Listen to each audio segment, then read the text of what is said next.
Hello and welcome to another T.N.T PSN review. Today I'm going to be taking a look at T.N.T races or Tracks and Tricks races. If you've never played it before, it's a racing game. Shocker, I know it's called races, and I expected a first person shooter. You've got single player, multiplayer, help and options, which is bog standard basics really. You can view your controls, you've got a couple choices including the 6-axis, but I've never used it because I can't stand motion controls. At least though you get a choice to switch them off. Scoreboards are scoreboards, and DLC, there's none of it yet. Depending on what it is, I'll review it. If it's just like the odd new car design or something, then it's pointless doing a new vid just for ear car design or something, which tends to happen when I get DLC for these games. So, the multiplayer is pretty much where the game's at. It's just 4-player madness, but the single player, well, is there as well, and some people will like it, some people won't.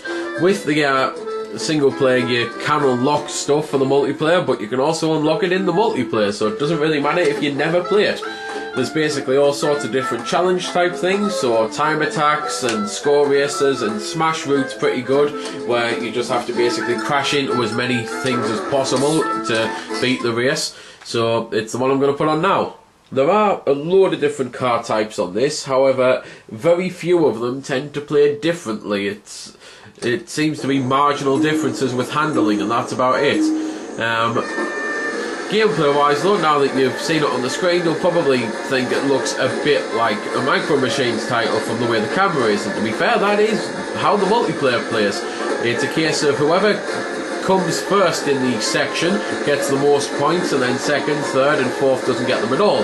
However, there are some, well, twists to it which I will put on, or at least I'll try my best to put on, because I currently don't have 4 people here, so I'm hoping it's going to let me put some AI on to show them off. But this is, well, as I say, the single player, and you're either smashing into things or racing people, doing the same as the multiplayer but with computers, or you're doing other stuff. Like time trials, it's pretty bog standard affair, and as I say, some people will like it, some people won't. So let's get into the main beef of the game. So, as I say, the multiplayer is basically the whole beef and bulk of the game. There's loads of different tracks, of which you can pretty much just unlock the reverse ones as well. But overall, I think there's 10 unique tracks and then 10 obviously reverse tracks, and they're pretty much all I need to unlock now, the reverse ones. You can play the game on speed mode of normal, which is obviously what you just saw there, or fast, or super fast.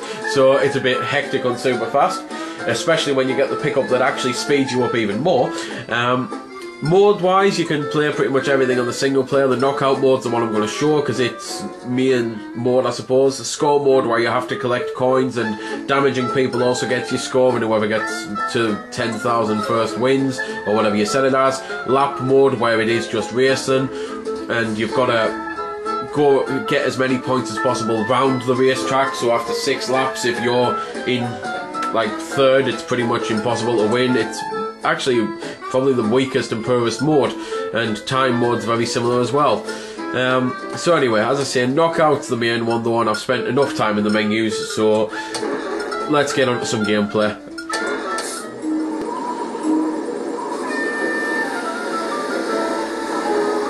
So, as I say, it is pretty much a Micro Machines game, only with a little bit of Mario Kart in there as well, with the whole pickups and power-ups thing. And, well, this is the thing I wanted to show off. When you die on this, you don't actually die. You come back as a ghost. And from there, you can cause all sorts of chaos. So you can be strategic if you want to, and basically if it's a choice between someone who needs 2 points to win or someone who needs 7 points to win, make sure that the guy who needs 7 wins by constantly pounding the other one.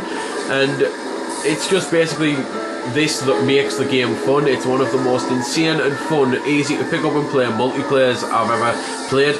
Even though it's relatively new, it has become a firm Sunday favourite whenever the lads are around, and that's pretty much, we'll put this on for an hour or two, then put something else on for an hour or two as well. It's just the type of game that I've already got about 20 hours of play out of it, and I'll continue to get far more in the future as well. So I will at least kill myself so I can kind of show off being a ghost, because as you imagine, it's slightly different, and it basically means you can drive through things because, well, you're a ghost and you get different weapons as well. It also doesn't matter if you go off the screen, because you just eventually get a speed boost and come back onto the screen. So here we go, I've got a tornado, so that's one of the different weapons that you can only get as a ghost. You can get a blaster and that, and on the menus you can also switch weapons off, so you can make it so that the ghosts are useless. That's simply if you hate the ghosts, you can just switch all of their weapons off. If you don't like this smoke screen, you can switch that off. If you don't like that clock, that's the one I meant that speeds everything up, you can switch that off. You've just basically got full customization, something else which is also really good about the game. And well, that's pretty much everything to say about it. It's an insane, fun, little, cheap multiplayer game that you'll have tons of fun with if you like this sort of game. Yeah, there's going to be people out there saying, oh well, it's trying to rip off Micro Machines, and to be fair, I don't think it is. I think if anything, it's actually trying to be Mashed, which was on the original Xbox, which I do still own and love, and I can't really complain at it because it does a good job at it. It's just, yeah, not original, but it's excellent at what it does, and to be fair, how many games these days are original? So there we go then, that's been the review. I hope you've enjoyed it, or at least found it helpful. You might have noticed I didn't score the game. Well, that's because it's a matter of personal opinion, and yours may very well differ from my own. I'm just here to show you a bit about the game. If you like it or not, well, that's up to you. If you don't like it, or you do like it, feel free to comment. Also, if I haven't answered any of your questions that you may have had, I might have forgot something, or it might just be something obscure. Again, feel free to comment, ask, always willing to help out. Otherwise, if you don't like commenting on YouTube, head over to www.vc-forums.com, where you can chat with me and a bunch of other lads who love the VC, the WiiWare, and hell, even a lot of other systems. We cater to pretty much everything. You can just go there, have a chat about a game, ask about some games, etc. So until next time, this has been Demon212, signing off.